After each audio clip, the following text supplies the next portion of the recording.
My name is Maria, and my husband Jose and I serve in Manila, Philippines as team leaders for ReachGlobal.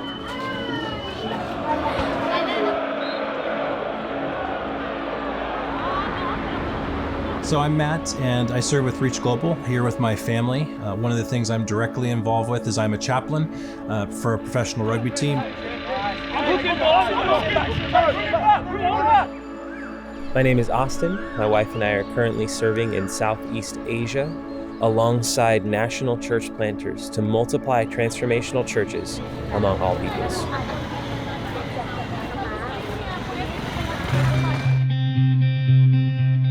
I have always wanted to be in missions and ministry, specifically in Southeast Asia. And when Austin and I met, I was very honest with him of, I plan on moving overseas, and is that going to be a part of our story? And I said no. So I don't plan on moving overseas. So there's that. But I didn't remember that. And so here we are. We went through the process of applying with ReachGlobal. During our engagement, our interview was a week after our honeymoon ended, and so it was all a part of our very new marriage, was doing ministry and pursuing ministry together. Missions was always something we thought about, that we talked about. We were actually in Christian education for nearly 20 years as teachers and administrators. And there came a point where it just seemed like God was very much calling us. We'd spent a number of months in Ukraine adopting our youngest son. And when we came back from that, we just felt like God was just doing something new in us. It was just a natural first step for us, even though we'd been in one career for 20 some years, to pursue going into missions full time. Maria and I were born in the Philippines. We left after graduating from medical school. We are both physicians in Tampa Bay. One of our classes in the Oakwood Community Church, an EFCA church, was a mission class, and it was taught by our missionaries from Africa. A lawyer and a physical therapist after the class just said, "Yes, I'm going." And they had smaller children than we did. And they packed up and left everything to go to missions.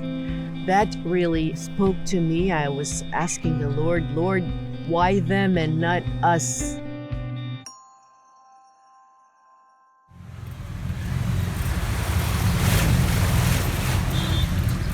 I just really didn't have a desire to go into missions. And for my life, I had kind of viewed missionaries in a really poor light. It was the person that came into the church that just asked for money, and I had a really hard time with that.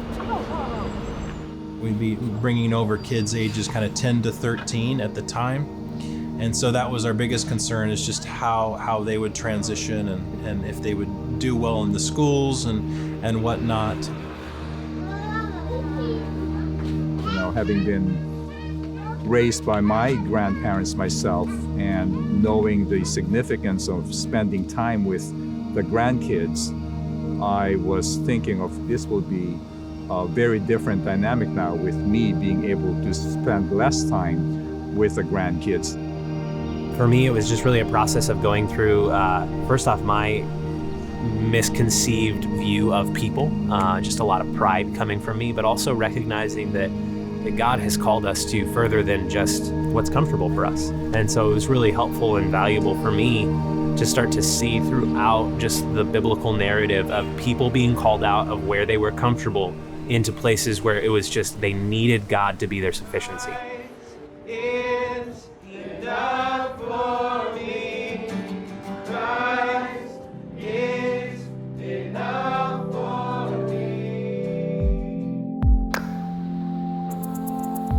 I think there just needs to be a tremendous urgency for every single church, for every single Christian in the United States, to be prayerfully thinking about how can I be used in the missions effort, because there literally are people dying all over the world without knowledge of Christ.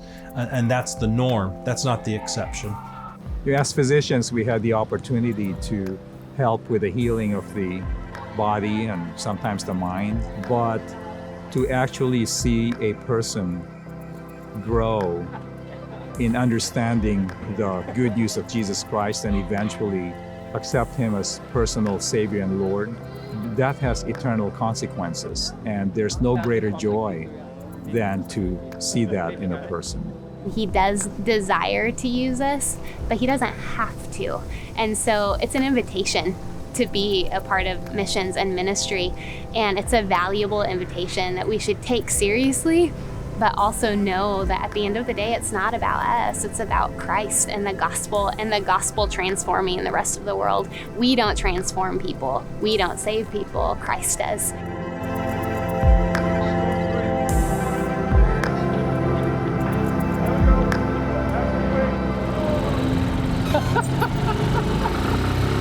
Loading.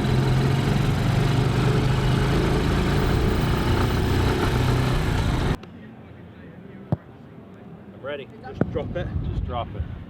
It's like punting, but it's the drop thing that. Oh, shit. A little bit lower. There we go.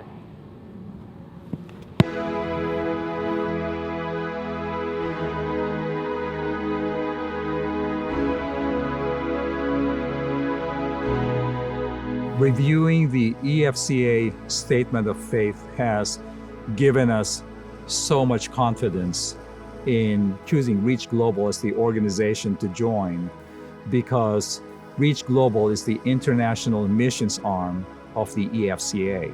I am so thankful for ReachGlobal, and not only their love for Christ and their dedication and passion for sharing the gospel, but also their care for the missionary. I have not met another organization that cares for their missionaries like ReachGlobal does. We don't feel isolated in what we're doing, like we're simply on an island, but that we have literally a team of people that are coming alongside us as a family. They're very much a partnership-driven organization. They're not seeing themselves as the driving force in any of the different cultural contexts they're in, but people that come alongside and support and partner with nationals in what they're doing, so that the church is stronger as a result of ReachGlobal coming alongside. They admit their mistakes willingly. They invite you to be a part of the solution, but they continue to pour into us even when we are making mistakes. And I feel like they're not waiting for us to be perfect to say that we can be used by God.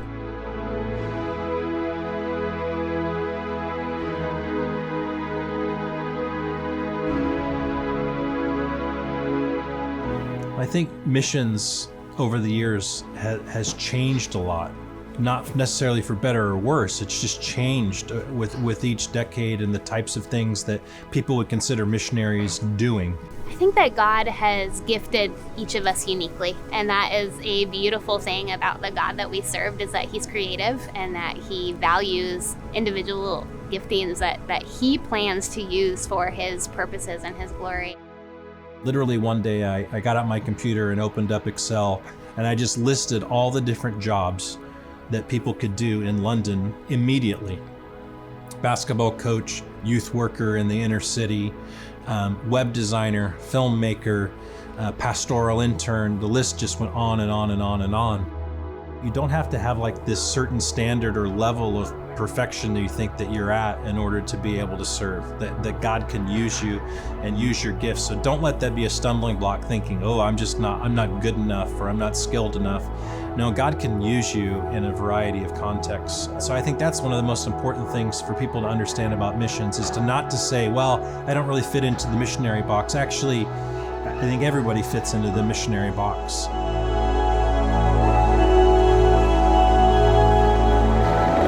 We have all been united under this same call. We all are also so uniquely designed to influence certain people in certain areas that other people can't. And I think that as we start to recognize these giftings in one another, we can call those out and invite into the kingdom mission.